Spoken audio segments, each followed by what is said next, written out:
It's an interesting topic. Ali wrote about the disconnect of emotions and intellect. How do we unify them?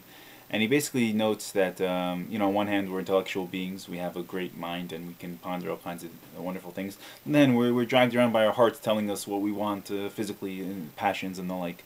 So how do we unify them is this question.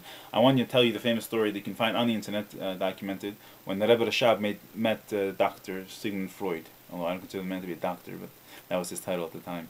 Anyway, they sat down in a little meeting, and the Rashab came to him. He was looking different stories. The ayat doesn't make it clear why he went to him. He said a medical problem.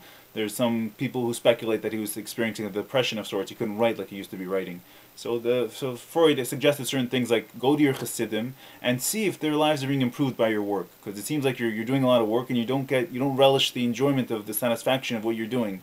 And if he understood who the Rashab was, I don't know if he'd be so bold to make this kind of suggestion. But at one point, they come up to this exact debate: the unifying between the mind and the brain, the brain and the heart.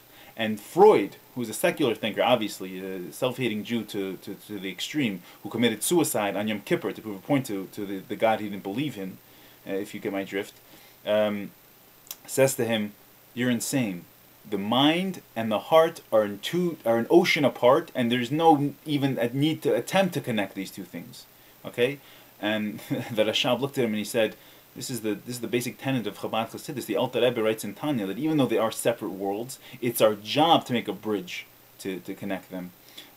Your question obviously assumes that that's the case, and obviously a happy life is one that we've kind of fused together the mind and the heart. Your question is to how do we do it, and I left this as a comment. Maisu Ikar, the action is the most important thing. The only thing I found that helps me do this is to learn one parak of Tanya, one chapter of Tanya every single day before davening for Shacharis. At this point, I usually end up doing one before Mincha because my Mincha minyan is delayed and starting on time. So I usually do 2 chapters a day. This is the only reminder to me of not only who I am, but who I want to be and what direction I want my life to go in. This is just advice. This is not a response. I agree with what you're saying. We have to try to do it. I don't agree with some, completely suppressing our emotions, right, will make us miserable robots, stoic, uninteresting, inhuman computers.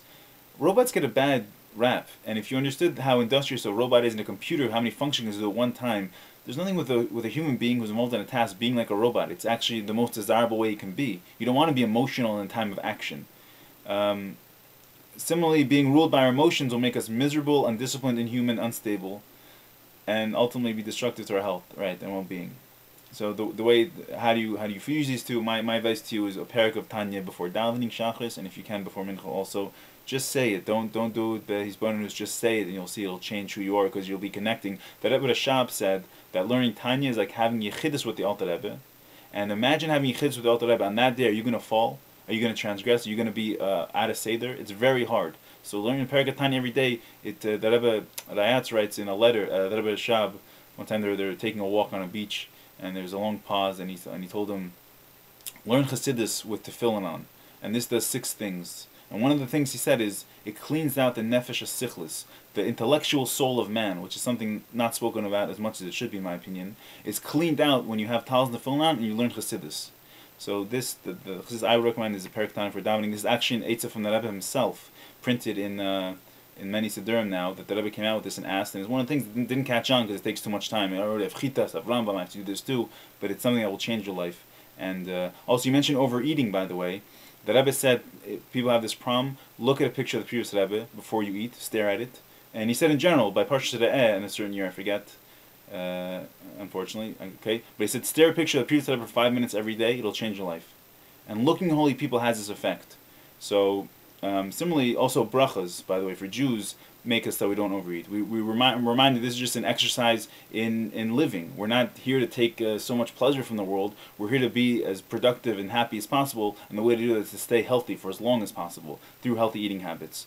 But I would also suggest to those that have a problem, look at the picture of every day before you eat, and you will not overeat the way you're doing now, because you're in the presence of royalty, as it were, royalty on earth, God's tzaddikim. Okay, thank you so much, and God bless. And if the Rebbe is not your tzaddik, obviously your tzaddik is who you should be looking at. Thanks so much, and God bless.